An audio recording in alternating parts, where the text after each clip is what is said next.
The most dangerous thing about the U.S. Iran-Israel war right now is not how many missiles have been fired. It's that the war is no longer staying on the battlefield. When people think about war, they usually think in maps. They think in red arrows, missile ranges, strike zones, destroyed launch sites, air defense systems, casualty counts, satellite images, military briefings. But that is not enough anymore, because the U.S. Iran-Israel war at this moment cannot be understood by looking only at missile trajectories or counting how many targets have been hit. To understand what this conflict is becoming, you have to look at a series of smaller flashpoints, incidents that might seem isolated on their own, but together reveal something much bigger, much darker, and much harder to control. A school explosion in Minab. Trump saying there is practically nothing left to target, while the war still goes on. Iranian mine-laying vessels and merchant ships under fire in the Strait of Hormuz. Warnings tied to Iranian civilian ports. A global oil shock severe enough to force the International Energy Agency into a historic reserve release. A cyber attack hitting Stryker inside the United States. A security incident affecting Dubai, one of the world's great symbols of stability and commercial confidence. And Beirut shaking again as the Hezbollah front expands. Individually, each of these can be explained away as an incident, a complication, a tactical episode, a side story. But taken together, they tell us something much more serious. This war is no longer contained within the military sphere. It is now bleeding into global trade, energy markets, civilian infrastructure, cyber networks, shipping routes, and the psychology of international order itself. And that is when wars become truly dangerous. Not when they are merely violent, but when they become systemic. Let's start with Minab, because if there is one incident that exposes the moral and political fragility of this war, it is the explosion at a school. Not an underground missile base, not a hardened command center, not a weapons depot. A school. Reports and emerging evidence have raised the possibility that the deadly strike may have been linked to a U.S. Tomahawk attack, potentially based on outdated targeting data, contradicting earlier public claims that blamed Iran.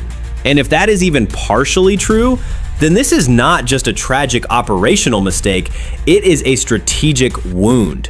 Because modern military campaigns are never judged only by what they destroy. They are judged by whether they can maintain the moral legitimacy of destruction itself. A precision war that hits the wrong building is no longer a precision war in the public mind. And once children are dead, the language changes instantly. The conversation is no longer about deterrence. It is no longer about eliminating threats. It is no longer about calibrated force. It becomes about accountability, about truth, about responsibility, about whether the most advanced military technology in the world can still produce the oldest form of wartime catastrophe. Innocent people killed because someone trusted the wrong coordinates. That is why Minab matters so much.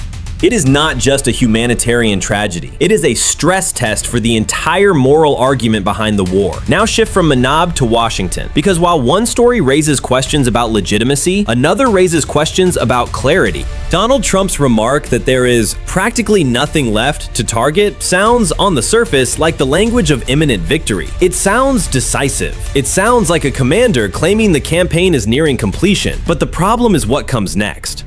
If there is almost nothing left to hit, why is the campaign not stopped? If the strategic objectives have been met, why is escalation still on the table? And if the war is continuing, why speak as though the outcome is already settled? In politics, those contradictions are dangerous. In war, they are explosive. Because wars are not shaped only by military capability. They are shaped by interpretation. Iran can hear that kind of rhetoric and conclude that Washington is signaling fatigue. Israel can hear it and conclude that it still has room to go further.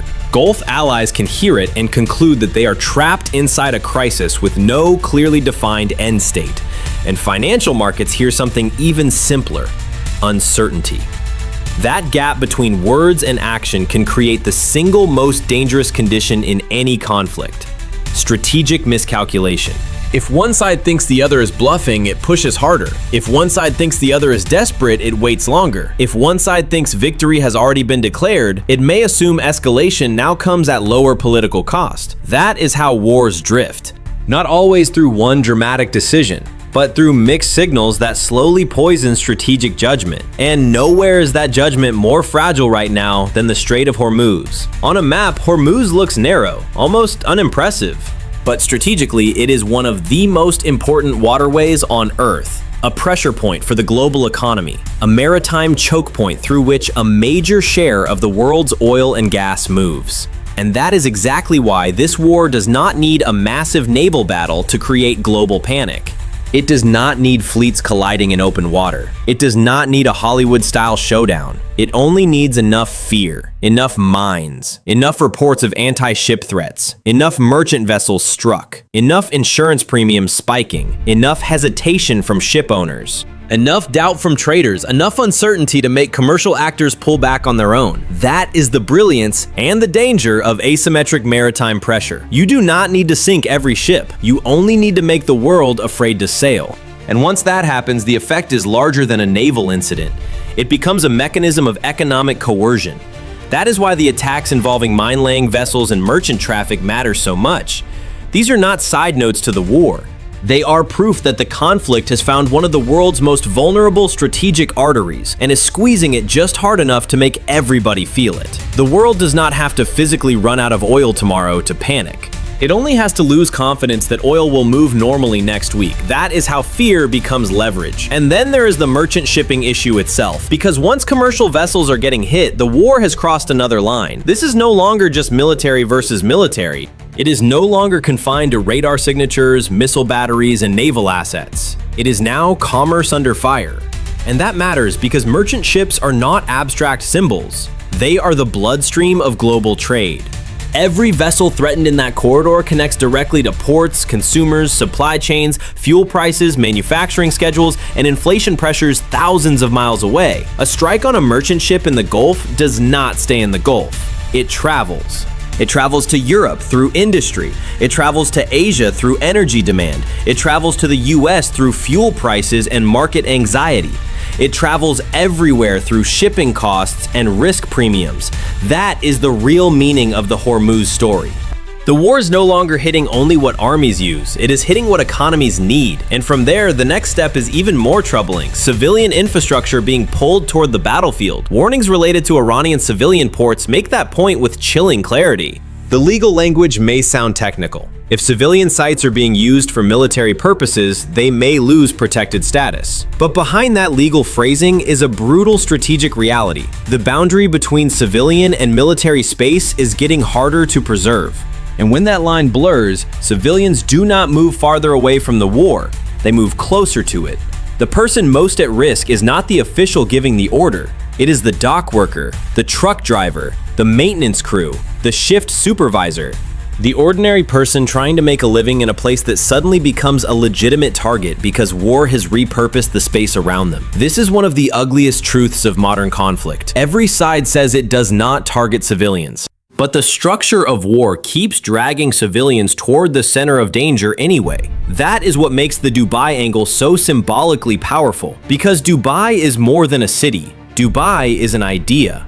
It is the idea that even in a volatile region, there are still places built on uninterrupted movement. Aviation, commerce, tourism, investment, luxury, logistics, confidence. Dubai is supposed to represent continuity, reliability, escape from chaos. So when an incident tied to this wider wave of conflict touches Dubai, even in limited form, the psychological effect is far bigger than the physical damage. Because the message is not just that something happened there, the message is that nowhere is fully insulated anymore.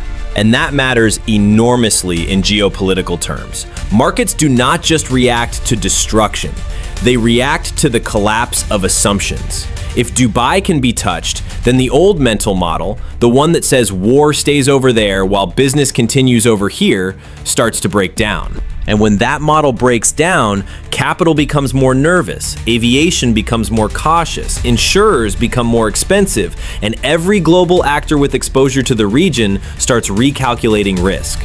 This is exactly why the IEA's historic oil reserve release matters so much. Because once the world's major industrial powers feel compelled to intervene at that scale, we are no longer talking about a localized military confrontation. We are talking about a conflict with direct consequences for the architecture of the global economy. A missile may never fly over Paris, Tokyo, or Seoul, but the price of oil can. And once war begins showing up in electricity costs, airline prices, shipping expenses, food inflation, and market volatility, it has achieved a form of global reach that does not require global deployment. That is how 21st century conflict spreads, not only through troops, through systems. And that takes us to one of the most important developments of all, the cyber dimension. Because if Hormuz shows how war can disrupt the physical arteries of the world, the reported cyber attack on Stryker shows how it can move through invisible ones. This matters for a simple reason. Cyber retaliation changes the geography of conflict. Before, people assumed war touched you if you were near the missile. Now it can touch you through a server, a login network, a hospital supply chain, a major employer, or a corporate communication system. That changes how people think about national security. Because suddenly the battlefield is not just in the Middle East. It is in American business operations, in digital infrastructure, in the normal systems people rely on without even thinking about them. That is the strategic genius of cyber escalation. It is cheaper than conventional warfare, harder to attribute with absolute certainty, and psychologically devastating because it destroys the illusion of distance. You can live thousands of miles from the front line and still feel the war arrive at work. That is not a future scenario anymore. That is the present. And then we come to Beirut, because no matter how many times policymakers say they want to prevent regional spillover, the logic of this war keeps moving in exactly the opposite direction. Hezbollah's deeper involvement means the war is no longer staying inside a clean triangle of U.S., Iran, and Israel. It is widening through proxy networks, strategic partnerships, and layered fronts that can ignite one another. Once Beirut begins shaking under that pressure, the theory of regional containment starts to look weak, and that is the true danger of expansion through Hezbollah. Not just that another front opens, but that every front starts talking to every other front. Israel sees a northern threat and responds. Hezbollah frames its actions as retaliation and resistance. Iran presents escalation as a response to U.S. and Israeli pressure, and each side can explain its behavior within its own strategic narrative. But those narratives do not cancel each other out, they stack. And when they stack, what emerges is not clarity, it is a wider war with more entry points, more actors, more civilians exposed, and fewer reliable breaks. Which brings us to the central question. What does victory even mean in this war? Can the US destroy more targets? Yes. Can Israel maintain overwhelming military pressure? Yes. Can Iran still impose asymmetric costs through maritime pressure, cyber retaliation, and regional partners? Also yes. Can markets be stabilized temporarily through reserve releases? Yes. Can the conflict still keep spreading anyway? Absolutely. That is the problem. Too many things can be true at the same time. A country can win tactically and lose morally. A state can dominate militarily and still fail to contain strategic fallout. An alliance can maintain deterrence and still watch the war seep into shipping, energy, infrastructure, and civilian life. A campaign can look strong on paper while quietly making the whole system more fragile. That is why the most important question right now is not who has the biggest arsenal. It is who can absorb the broadest consequences of this war for the longest period of time. Who can absorb the economic shock, the political ambiguity, the legitimacy costs, the cyber vulnerability, the regional expansion, the global market reaction, the gradual erosion of normal life. Because that is what this war is becoming. Not just a contest of firepower, a contest of endurance across systems. So if you step back and look at the full picture, what do you see? You see a school in Manab that raises questions about the moral credibility of military precision. You see Trump's rhetoric exposing the danger of strategic contradiction. You see Hormuz proving that a narrow waterway can put the global economy on edge. You see merchant ships showing that civilian commerce now stands directly in the line of fire. You see warnings around civilian ports revealing how fast the civilian-military boundary is collapsing. You see Dubai showing that even symbols of regional stability are not beyond reach. You see the IEA forced to respond to the shockwaves of war. You see Stryker showing that cyber conflict can carry the battlefield into America itself. And you see Beirut confirming that every secondary front can become a primary crisis. These are not disconnected stories. They are the circuitry of a larger escalation.